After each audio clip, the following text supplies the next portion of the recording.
প্রভাতী সংবাদের পক্ষ থেকে আমি জয়ন্তী দে।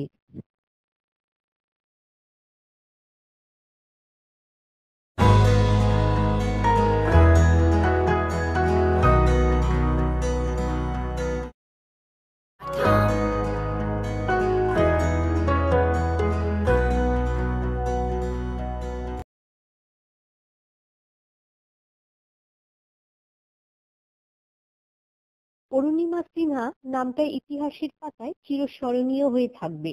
মনের জোরে যত বড় অসম্ভব হোক না কেন, সেটাকে সম্ভব করে তোলার এক জ্বলন্ত দৃষ্টান্ত হলেন এই মহিলা।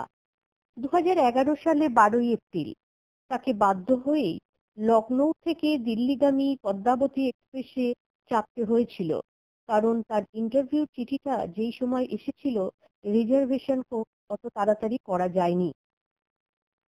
সে ট্রেনে লোয়ার বাথের নিচেই চুপচাপ বসেছিল অগত্যা। তিনজন দুষ্কৃতী যখন তার গলার চেনটা ছিনতাই করতে গেছিল, সেই প্রতিবাদী চরিত্রের মেয়েটি আর চুপ থাকতে পারেনি। সে রীতিমতন লড়াই করেছিল তাদের সাথে। শেষ পর্যন্ত ছিনতাইবাজরা তাকে ছুঁড়ে ফেলে দিল ট্রেন থেকে। তার চিৎকারে অন্য কোনো যাত্রী এগিয়ে আসেনি, শুধু নির্বাক হয়ে দেখেছিল। তার পা দুটো কাটা পড়েছিল ট্রেনের লাইনে। সে জ্ঞান হারিয়ে পড়েছিল। সারা রাত তার উপর দিয়ে 49টা ট্রেন যাতায়াত করেছিল। হসপিটালে বেডে যখন তার জ্ঞান এলো, তখন সে দেখলো তার দুটো কাটা পায়ে ব্যান্ডেজ বাঁধা। তা দেখে এতটুকু দুর্বলতা, হীনমন্যতা তাকে স্পর্শ করতে পারেনি। 2 মাস হসপিটালে থাকার পর সে কৃত্রিম পা নিয়ে ছুটে গেছিল বাছিন্দা পালের কাছে।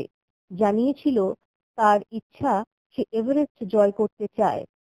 বাছিন্দা পাল মুগ্ধ হয়ে তাকে বলেছিল, তুমি এভারেস্ট অলরেডি জয় করে ফেলেছো।